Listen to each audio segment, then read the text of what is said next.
Welcome back. Grounded Airbus aircraft currently part of the impacted fleet in Russia may be able to find a new home, local media reporting that due to Western sanctions, these planes have been grounded, but renewed optimism is present that foreign airlines are keen on taking on these aircraft. S7 Airlines, a leading Russian company, has been forced to ground, as you may be aware, many of its next-generation Airbus planes, with the A320neo and the A321neo jets at the heart of the challenges being faced.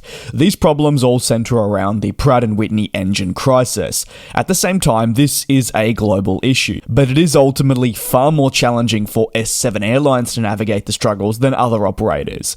This is because most airlines that have faced aircraft groundings because of these engine challenges have found ways to mitigate the capacity loss, whether this is through the leasing market, seeking compensation for the damages, or eventually getting the all-important engine fix to take place and then the planes slowly but surely returning to service. S7's approach represents one of more roadblocks, and roadblocks that are not really capable of being cleared, primarily driven by the sanctions imposed on airlines such as itself by the West, following the outbreak of conflict with Ukraine more than a couple of years ago.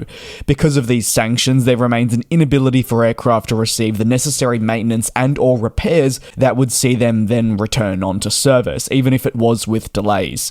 Because of this, the aircraft were expected to be decommissioned from next year. Whether it has been aircraft groundings or generalized maintenance, those sanctions have forced airlines in Russia to think outside the box if they want to continue operating their fleet, especially on a domestic basis. Cannibalizing aircraft has become very common in the last few years, and in a more optimal manner, if the opportunity arose, these airlines would fly their aircraft to specific countries for work. All in all, this has damaged the safety integrity of the country's industry tenfold, but it's necessary if these airlines want to continue flying.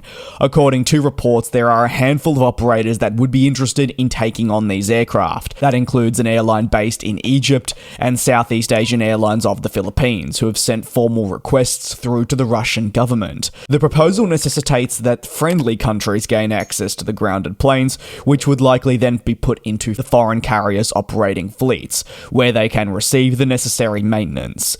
Despite the interest, the transaction is more straightforward said than actually done, primarily because of the circumstances around insurance, lessors, and more, which allow such a deal to take place. Obviously, the grounding and the sheer scale of it is very much visible through the S7 Airlines fleet. They've taken delivery of next-generation A320neo jets, but just 11 remain in service of the active aircraft, with 20 planes grounded in total. The A321 model is also in its operation, but in a similar fashion, the A321ceo is the one that remains active. The problem arises with the A321neo, where 8 units have been delivered, but all remain grounded.